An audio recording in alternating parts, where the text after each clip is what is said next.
My name is Morris Whelan, and I'm 68 years old. The colonial house behind me, I built it with my own two hands after my sweet wife died. It was supposed to be my forever home, filled with memories of Margaret. Then my only daughter, Catherine, married Jackson. I had my suspicions about that man from day one, but I pushed them aside for Katie's happiness. Just 2 weeks after their wedding, Jackson showed up at my door with a notary, demanding I sign papers to sell my home. If you are watching this right now, I would love to know where you are tuning in from. Hit that like button and subscribe if you have ever had to stand up against someone trying to take advantage of you or a loved one. I grew up in a modest middle-class family in Eugene, Oregon. My father was a plumber, and my mother worked as a school secretary. They taught me the value of hard work and integrity from an early age. By the time I was 16, I was already working construction jobs during summer breaks, learning the trade that would eventually become my career. After high school, I attended community college for 2 years, studying business management, but the classroom never felt right to me. I preferred being outdoors, building things with my hands. So I apprenticed with a local contractor and worked my way up through the ranks.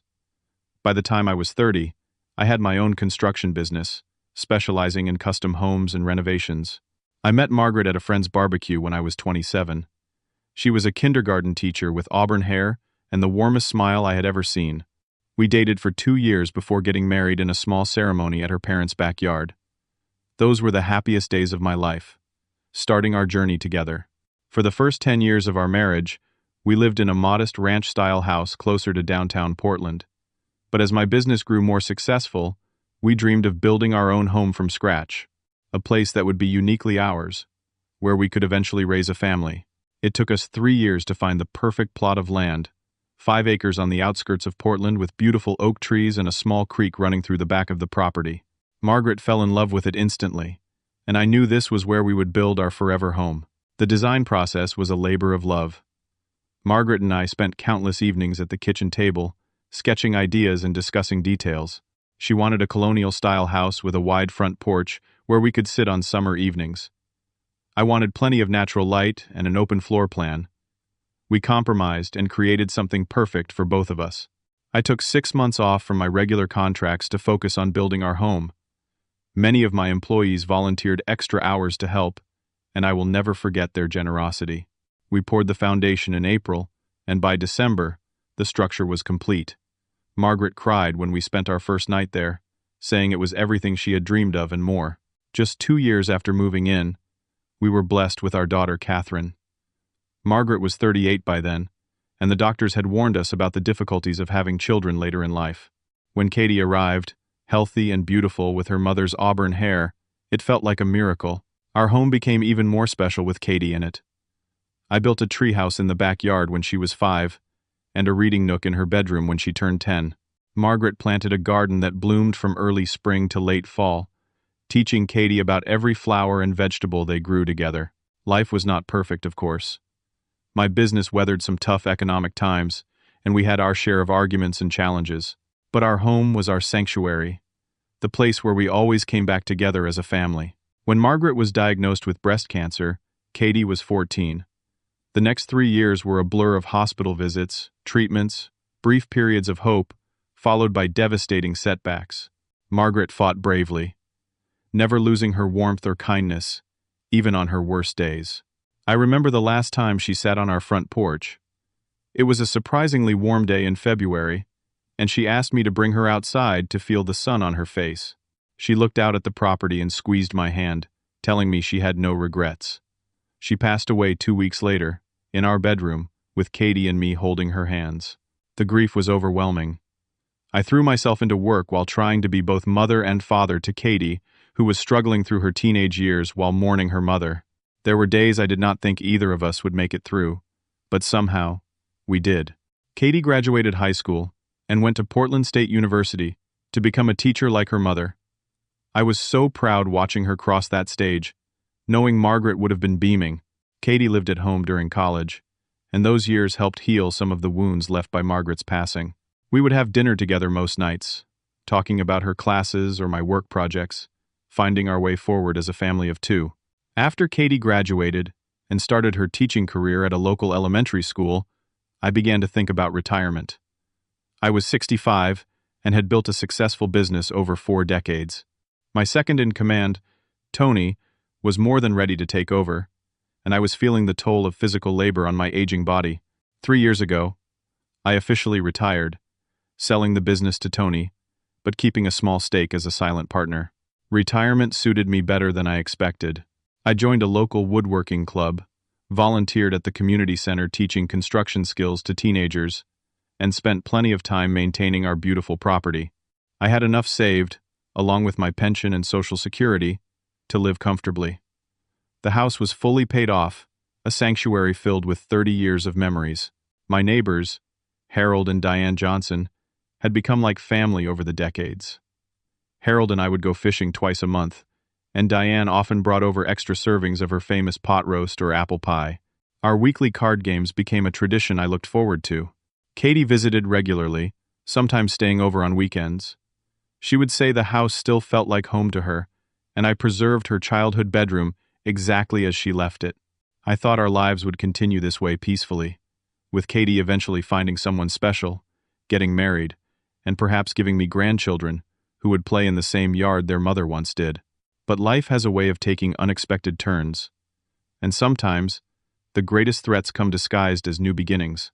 18 months ago, Katie called me on a Wednesday evening, her voice bubbling with excitement. She wanted to bring someone to dinner that Sunday, someone special she had been dating for about 2 months. His name was Jackson Taylor, and according to Katie, he was wonderful. I was thrilled for her. At 32, Katie had dated occasionally, but never seemed to find anyone who measured up to what she was looking for. Hearing such enthusiasm in her voice made me happy. That Sunday, I prepared Margaret's famous pot roast recipe. I wanted to make a good impression on this man who had put such a sparkle in my daughter's voice. I set the dining room table with our best dishes, the ones we usually only used for holidays. When they arrived, Katie was practically glowing. Jackson was tall and well-dressed, in an expensive-looking gray suit that seemed almost too formal for a Sunday dinner. He had dark hair stylishly cut, and a firm handshake. Around 35, he carried himself with the confident air of a successful man. I will never forget what first struck me about him. His eyes. They were assessing, calculating. While his mouth smiled warmly, his eyes moved around my home, almost as if he was taking inventory or making mental notes of its value. After initial pleasantries, we sat down for dinner. Jackson was polite and articulate, explaining that he was a real estate agent, specializing in high-end properties in Portland. Business was booming, he said, especially with California buyers moving north and driving up prices. When I mentioned I had built the house myself, Jackson became very interested. Too interested, perhaps.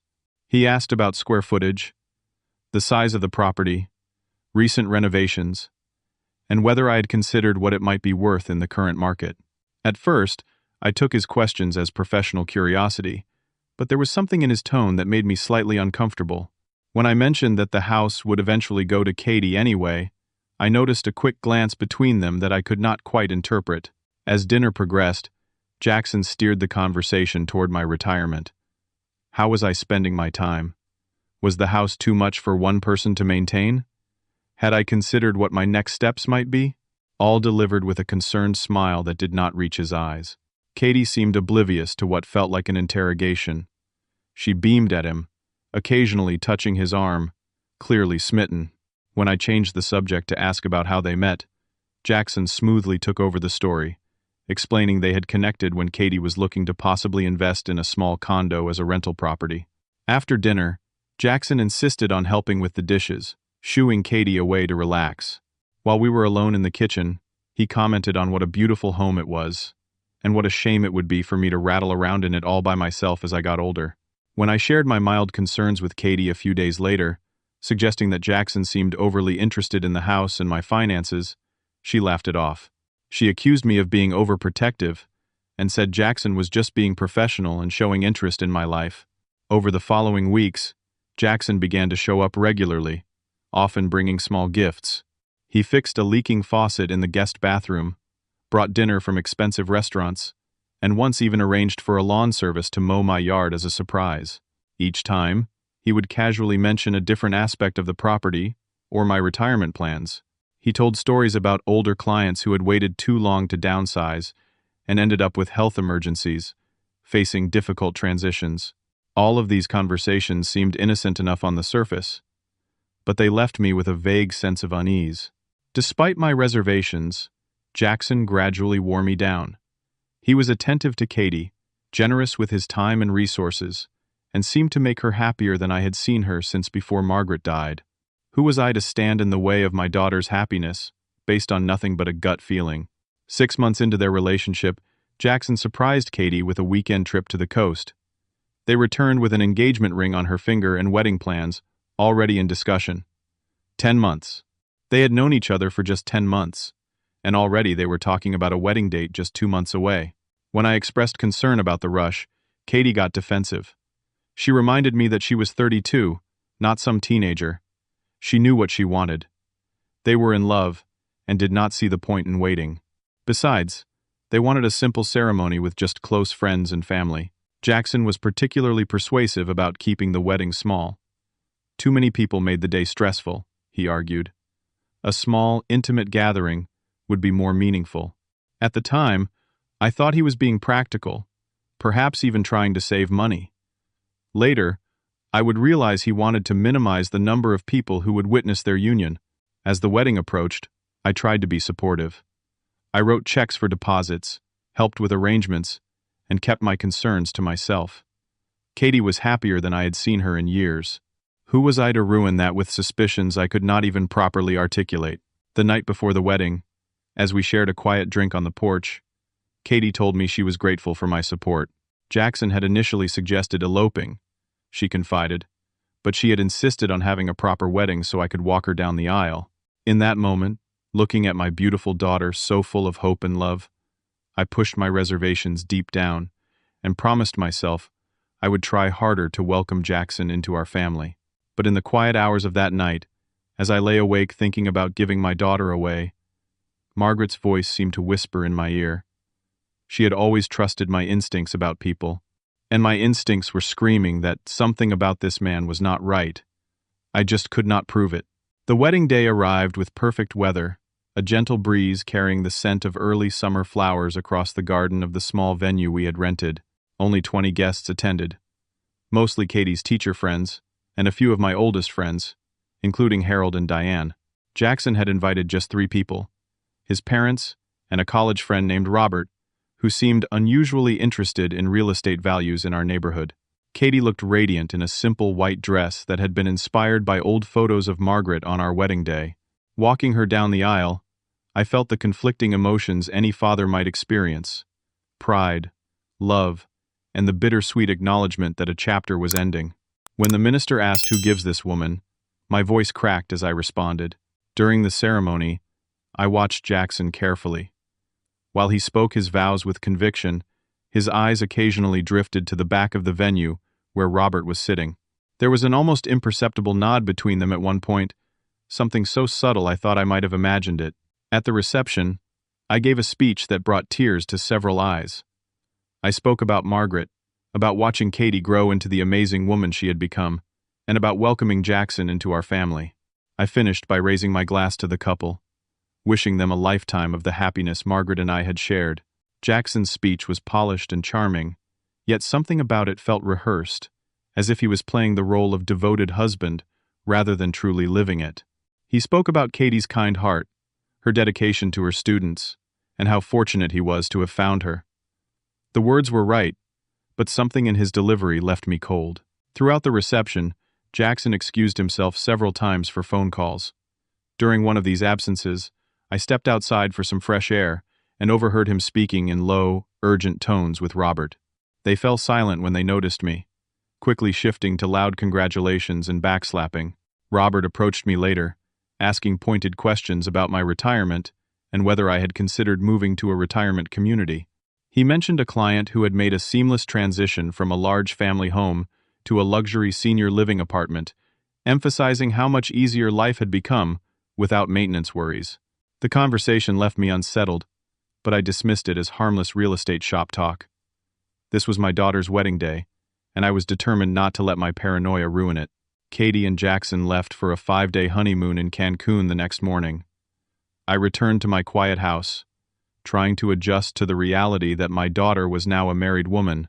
I hoped that married life would settle Jackson, perhaps making him less focused on properties and investments and more on building a life with Katie. I was wrong. The newlyweds returned tanned and seemingly happy, but with an unexpected announcement. Their condo had water damage from a burst pipe in the unit above, and repairs would take at least 2 months. Jackson suggested they move in with me temporarily. Katie was apologetic, promising they would stay out of my way. How could I refuse my own daughter? Besides, I told myself, this might be an opportunity to get to know Jackson better, and perhaps put my concerns to rest. Within days of moving in, subtle changes began occurring in my home. Jackson rearranged furniture in the living room without asking, claiming the new layout opened up the space better for potential buyers. When I pointed out I had no intention of selling, he laughed and said it was just the real estate agent in him, always thinking about property values. He invited colleagues over for dinner without warning me, giving tours of the house while pointing out features and potential upgrades. I overheard him once telling someone the property could easily fetch $750,000 in the current market, possibly more with a few strategic renovations. Katie seemed oblivious to these red flags. When I mentioned them, she accused me of being territorial and unwelcoming. Jackson was just excited about living in such a beautiful home, she said. He meant no harm by his enthusiastic assessments. As the weeks passed, Jackson became more brazen. He started leaving brochures for retirement communities on the kitchen counter. He mentioned friends whose parents had moved to assisted living and were thriving in communities of their peers. He pointed out tasks around the house that were becoming difficult for me, exaggerating normal maintenance issues into evidence that the property was too much for me to handle. More concerning was Katie's changing behavior. My once independent daughter began deferring to Jackson on everything. She echoed his suggestions about me downsizing, sometimes initiating these conversations herself. She mentioned how worry-free my life could be in a community where maintenance, cooking, and cleaning were handled by staff. 3 weeks after they moved in, Jackson brought up the idea directly over dinner. He had toured an exclusive retirement village called Sunset Gardens and thought it would be perfect for me. Private cottage, daily activities, gourmet dining options, and most importantly, a dedicated medical staff, just in case. When I firmly stated I had no interest in moving, the atmosphere chilled. Katie looked disappointed, while Jackson maintained a tight smile. Later that evening, I overheard them arguing in their room. Jackson's voice was controlled, but intense. "Your father is being stubborn. This is a perfect solution for everyone." Katie's response made my heart sink. "I know, Jack. Just give me more time. I will get him to see reason." The next day, Harold came over while Jackson and Katie were out. We sat on the porch drinking iced tea, and I confided my growing concerns. Harold's expression grew increasingly troubled as I spoke. Finally, he set down his glass and leaned forward. "Morris, I've been hearing things about Jackson Taylor," he said quietly. "My nephew works in real estate too, different agency, but they know of each other. Jackson has a reputation for questionable deals.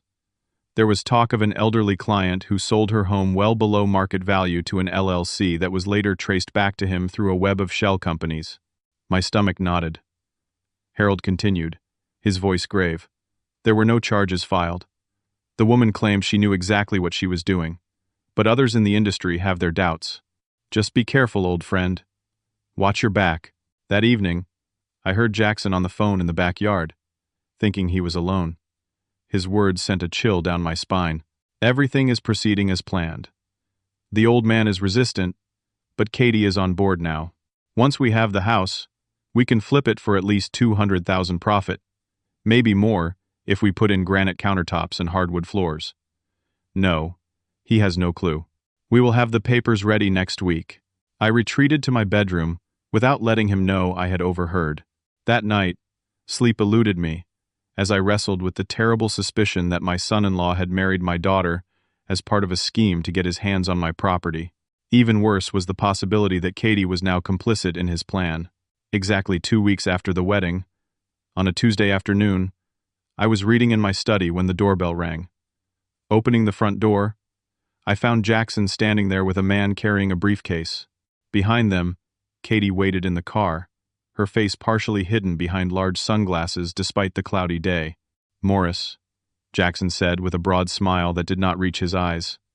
"This is Alan Peterson, a notary public. We have some important paperwork to go over with you." I invited them in, my heart pounding, as I led them to the dining room table. Alan placed his briefcase down and removed several official-looking documents, arranging them neatly. "What is this about?" I asked, although I already suspected the answer. Jackson placed his hand on my shoulder, his grip slightly too firm to be friendly. "Morris, Katie and I have been talking extensively about your future. At your age, managing a property this size is becoming impractical. We have found a wonderful solution." He slid one of the documents toward me. It was a sales agreement for my house, listing an LLC called Taylor Investments as the buyer. The purchase price was $400,000, significantly below market value. "We have arranged everything," Jackson continued, his voice smooth as oil. "Sunset Gardens has a beautiful one-bedroom unit available immediately. They offer full-service living with medical staff on site. This is really the best solution for someone in your situation." Alan the notary looked increasingly uncomfortable, but said nothing as he prepared his stamp and other materials. The front door opened, and Katie entered, removing her sunglasses to reveal red-rimmed eyes. She approached slowly, not quite meeting my gaze. "Dad," she said softly, "this really is for the best. We just sold this house. You are moving to a house for the elderly." The betrayal cut deeper than I could have imagined. My own daughter, Margaret's child, was participating in this scheme to take the home I had built with my own hands, the home filled with memories of her mother. "Katie," I said, struggling to keep my voice steady, "this house is worth nearly twice what this paper says, and I have no desire to move to any retirement community." Jackson's smile tightened. "Morris, we are trying to help you. Your memory has been slipping. Last week you forgot to turn off the stove. The week before, you left the water running in the bathroom sink. It is not safe for you to live alone anymore." These were outright lies. I had done neither of these things, and my mind was sharp as ever. I looked at Katie, hoping for some sign that she knew these accusations were false, but she nodded in agreement. "Dad, we are worried about you," she said, her voice trembling. "This is really for your own good. The money from the house will more than cover your expenses at Sunset Gardens for many years." I felt cornered and heartbroken. My daughter stood before me as a stranger, repeating phrases that clearly originated with Jackson. I wondered what lies he had told her, what manipulations he had employed to turn her against me. "The paperwork is straightforward," Jackson continued, gesturing to the notary. "Mr. Peterson here will witness your signature, and we can begin the transition immediately. We have already arranged for movers to come tomorrow. You will only need to pack personal items. The furniture stays with the house." The audacity was breathtaking. They had planned everything, assuming I would simply acquiesce to their demands. They expected me to sign away my home and move into a facility I had never even visited. Based on nothing but their insistence it was for my own good. "I need some time to review these documents," I said, trying to sound cooperative while my mind raced. Jackson frowned slightly. "There is really no need for delay. Everything is standard. The sooner we complete the paperwork, the sooner you can settle into your new home." "Nevertheless," I replied firmly, "I will not sign anything today without reviewing it first.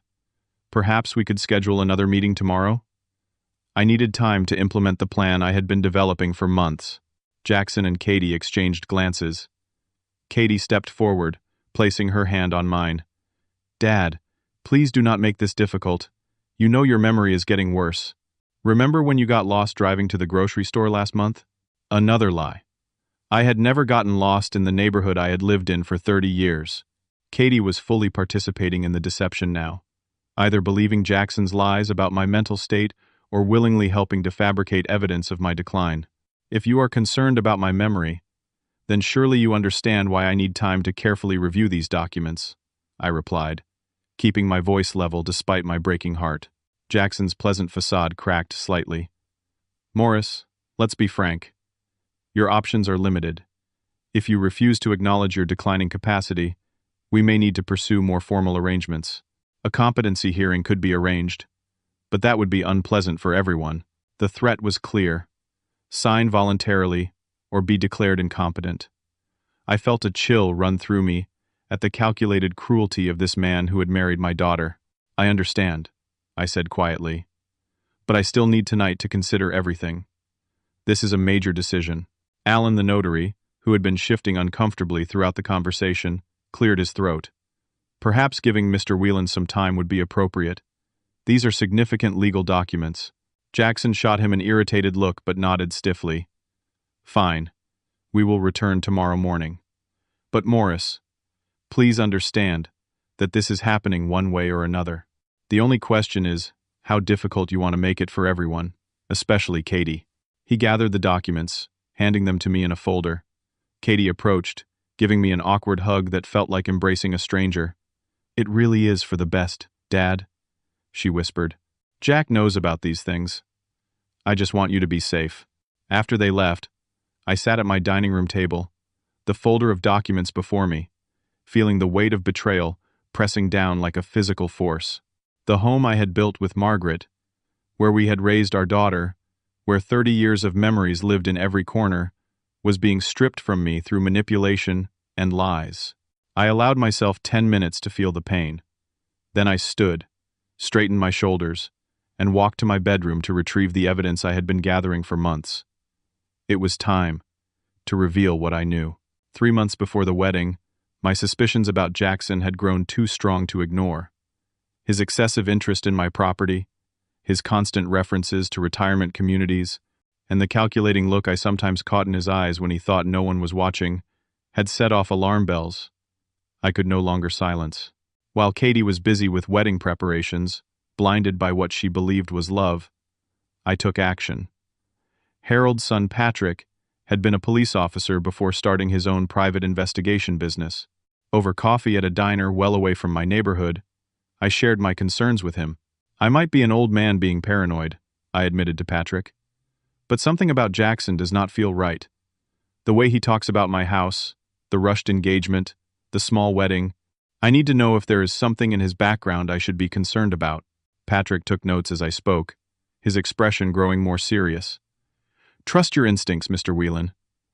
In my experience, they are usually right. I will look into Jackson Taylor discreetly. 2 weeks later, Patrick called me to arrange another meeting. This time, he brought a folder containing information that confirmed my worst fears. Jackson Taylor has a pattern, Patrick explained grimly. This is his third relationship with a single woman connected to valuable real estate. The first was Angela Rivera, a widow who owned a waterfront property in Seattle. 6 months after they began dating, she sold the property to an LLC called Northwest Investments at 20% below market value. They broke up shortly after.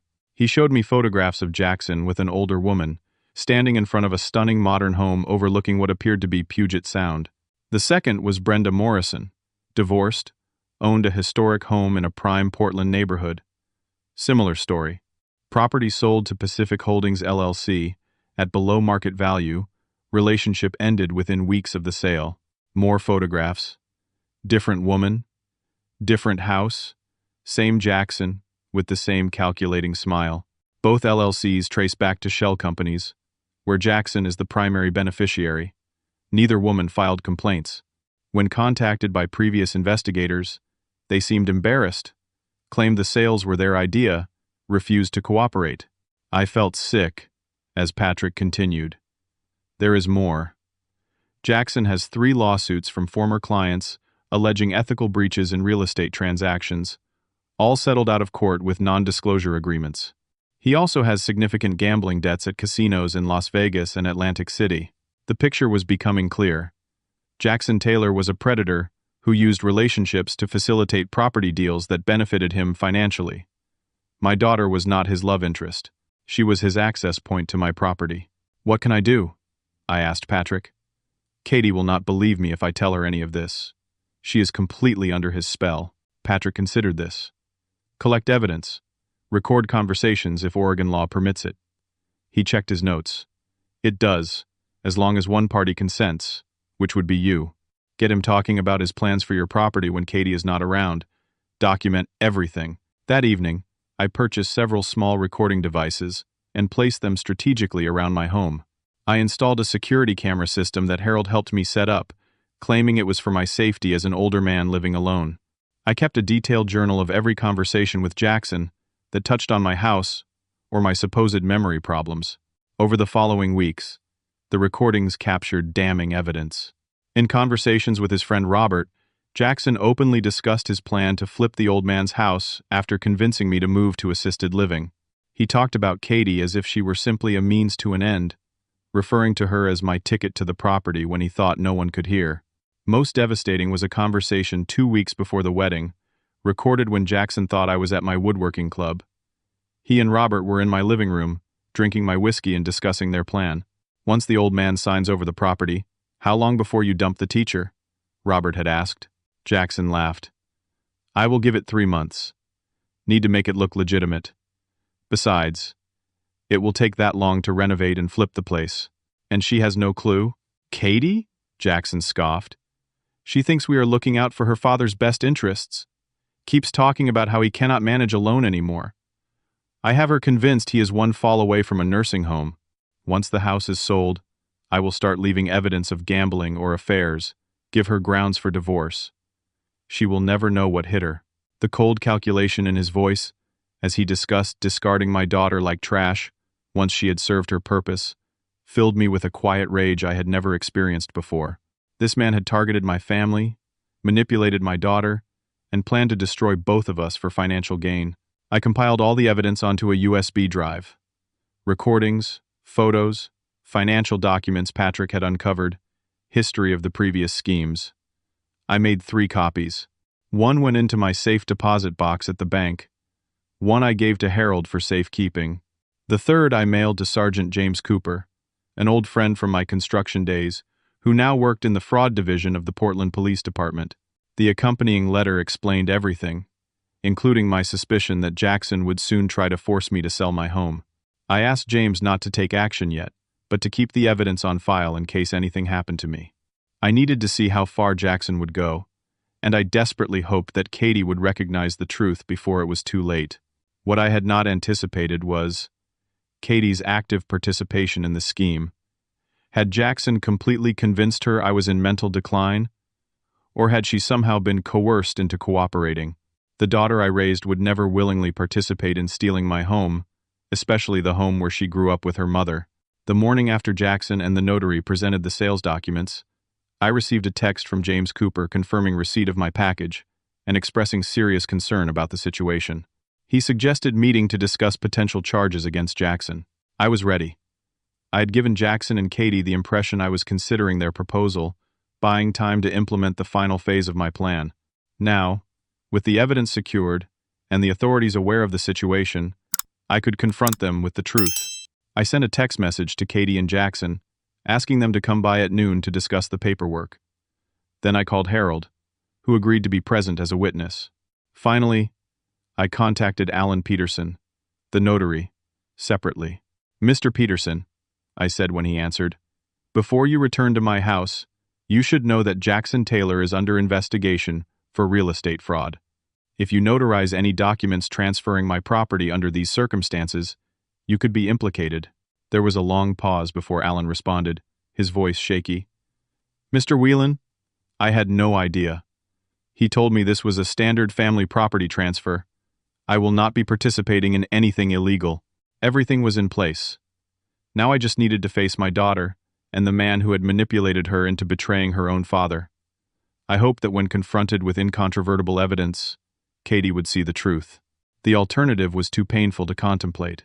At precisely noon, Jackson's luxury sedan pulled into my driveway. Katie sat in the passenger seat, her posture rigid. They did not notice Harold's truck parked down the street, nor did they see Alan Peterson's car, which was conspicuously absent. The notary had texted me that morning to confirm he would not be coming.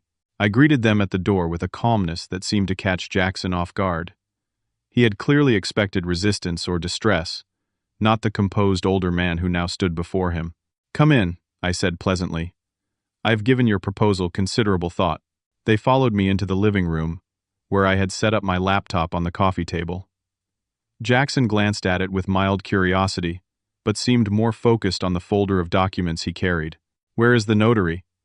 he asked, looking around.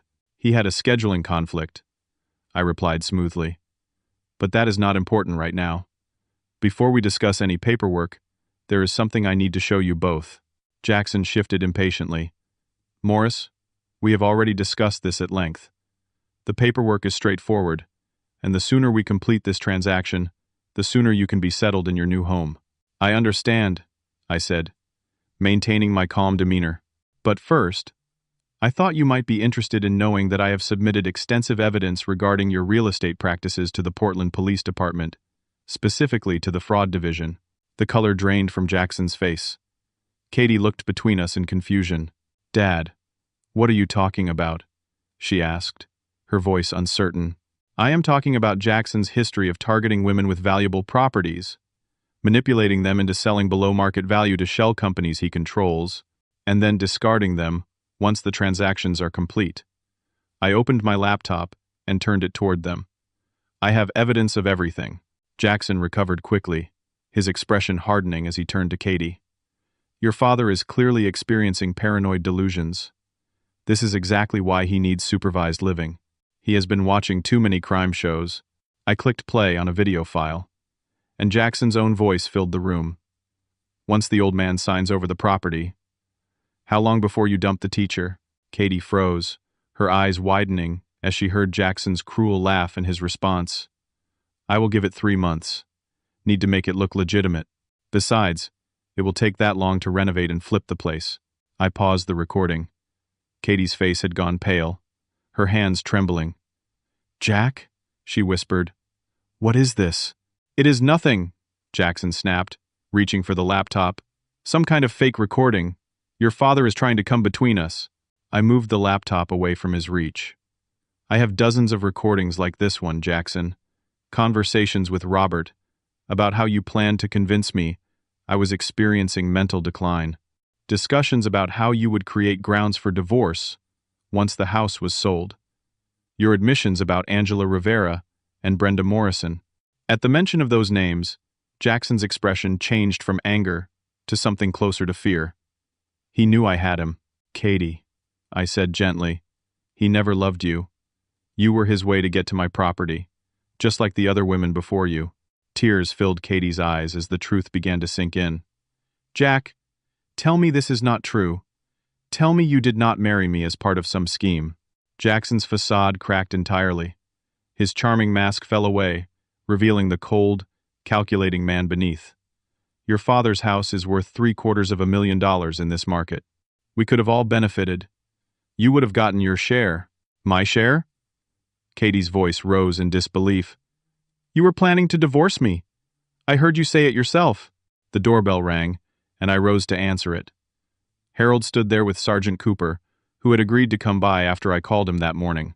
"Great timing," I said, ushering them in. "We were just discussing Jackson's real estate ventures."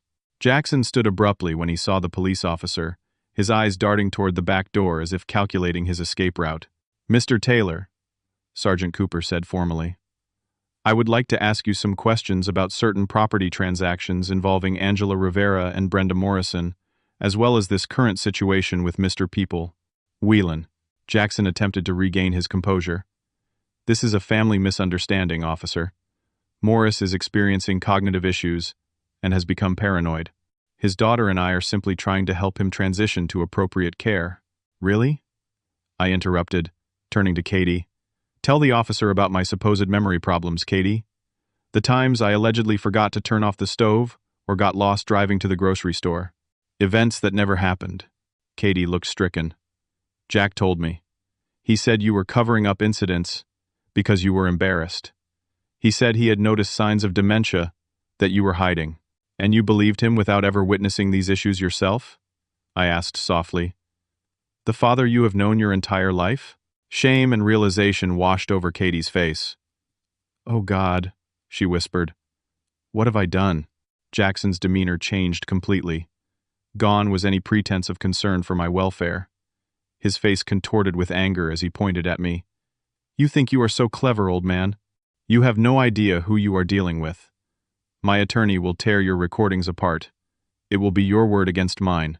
Actually, Sergeant Cooper interjected, we have statements from both Miss Rivera and Miss Morrison. They were reluctant at first, but when presented with evidence that they were not the only victims, they agreed to cooperate. This was news to me as well, and I felt a surge of satisfaction seeing the shock on Jackson's face. Additionally, Cooper continued, the LLC documents you used show a clear pattern of fraud.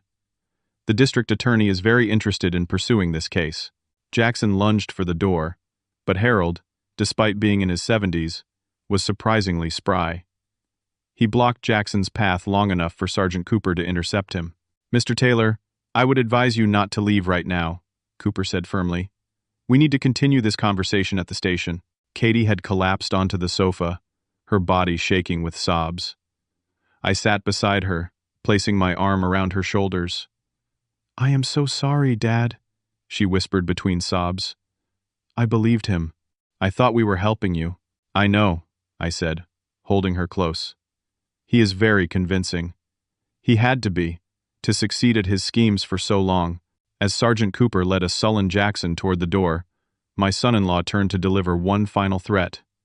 This is not over, Morris. You will regret this. I stood, facing him squarely. No, Jackson. You are the one who will regret targeting my family. I may be an old man, but I protected what matters to me. And unlike you, I did it honestly. After they left, Katie and I sat in silence for several minutes. Harold discreetly moved to the kitchen to make coffee, giving us space for the difficult conversation that needed to happen. How long have you known? Katie finally asked, her voice raw from crying. I suspected something was off from the beginning, I admitted, but I only began gathering evidence 3 months before your wedding. I hoped I was wrong. I hoped he truly loved you. Why did not you show me the evidence before I married him? There was no accusation in her tone, only genuine bewilderment. I sighed deeply. Would you have believed me? You were so in love, Katie. When I tried to voice even mild concerns, you accused me of being overprotective. I was afraid that presenting evidence would only push you further away, make you elope with him even sooner. I needed incontrovertible proof that even you could not deny. She nodded slowly, acknowledging the truth of my words. I was so blind, she whispered, so completely fooled. You were not the first, I reminded her gently. He is practiced at manipulation. His entire career is built on it. Katie looked around the living room, at the home where she had grown up, the home Jackson had tried to take from us. What happens now? She asked.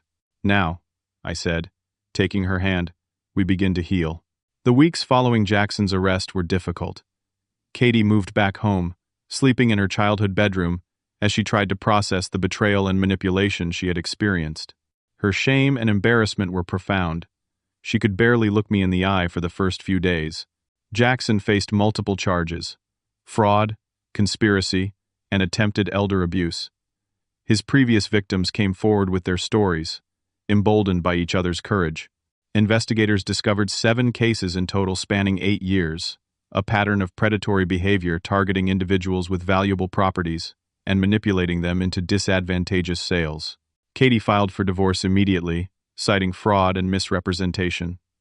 The marriage had lasted less than a month. The legal proceedings were straightforward given the circumstances, but the emotional aftermath was far more complex. I keep replaying every conversation, every moment, Katie confessed one evening as we sat on the porch, trying to see the signs I missed. How could I have been so completely deceived? Because he targeted your kindness and your love for me, I explained. He used your concern for my welfare as a weapon. That does not make you weak or foolish, Katie. It makes him calculating and cruel. Slowly, painfully, we rebuilt our relationship. We had honest conversations about trust, about her fears that I might resent her involvement in Jackson's scheme. I assured her repeatedly that I understood she had been another victim, manipulated by a skilled con artist who had perfected his techniques over many years. Your mother would be proud of how you are handling this, I told her one night. She always said the true measure of a person is not in never falling, but in how they rise after a fall. Katie began seeing a therapist specializing in recovery, from psychological manipulation and emotional abuse. The therapist helped her understand how Jackson had systematically isolated her, planted seeds of doubt about my mental capacity, and positioned himself as the reasonable protector, looking out for both our interests.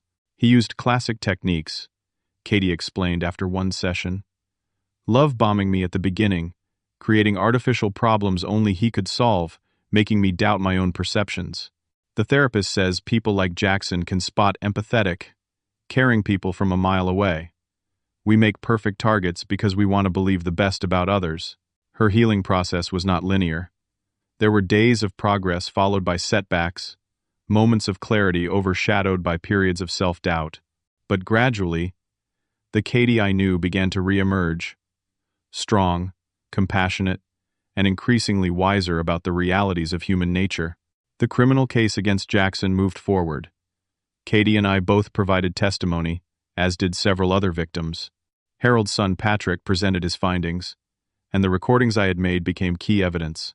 Jackson's attorney attempted to have them dismissed, but the judge ruled they were legally obtained under Oregon's one-party consent laws. Throughout the legal proceedings, Katie demonstrated remarkable courage. Facing Jackson in court, telling her story clearly, despite his attempts to intimidate her with his stare, she reclaimed her power inch by painful inch. "I am not his victim anymore," she declared, after a particularly difficult day of testimony. "I am a witness to his crimes." There is a world of difference between those two roles. 4 months after the confrontation in my living room, Jackson accepted a plea deal rather than face a trial. He would serve 3 years in prison, followed by 5 years of probation. He was barred from working in real estate or financial services for life. The judge also ordered restitution to all his victims, though the emotional damage could never be fully compensated. As spring turned to summer, Katie and I focused on rebuilding our lives. She returned to teaching, finding comfort in the routine and in her students' uncomplicated affection. I continued my woodworking, creating a special jewelry box for Katie inlaid with mother of pearl, a tangible symbol of our mended relationship. Neighbors and friends rallied around us. Harold and Diane organized a block party that served as a gentle reintroduction for Katie to the community.